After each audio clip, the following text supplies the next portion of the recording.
What were you doing 20 years ago? Put it in the comments if you can remember. I think it'll be an interesting experiment.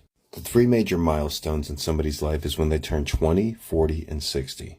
When you turn 20 years old, you're no longer quote-unquote a teenager. It's hard to call someone that's 20 years old a kid unless it's an older person doing it in banter or jest. A 40-year-old is considered quote-unquote old to a 20-year-old, but to the 40-year-old, you're not old until you're 60.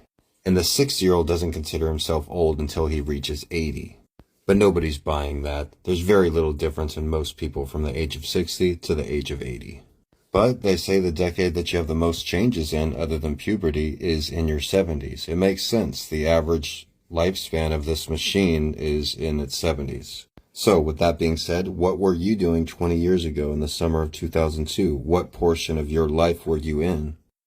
Everybody experiences different things at different times, but there is a general consensus. 20 years ago, I had just had my van repoed by the Live Oak Police Department. They didn't give it back either because I had yet to get the van registered. They wouldn't give it back to me.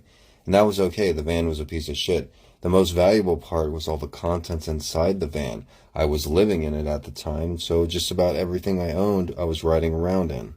Many things could not be replaced, like my writings and old photographs. I never saw any of those items again, and I didn't have the money to defend myself.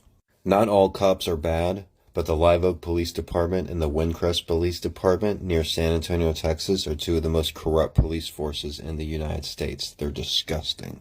I imagine those Windcrest police aren't as corrupt. Justice prevails.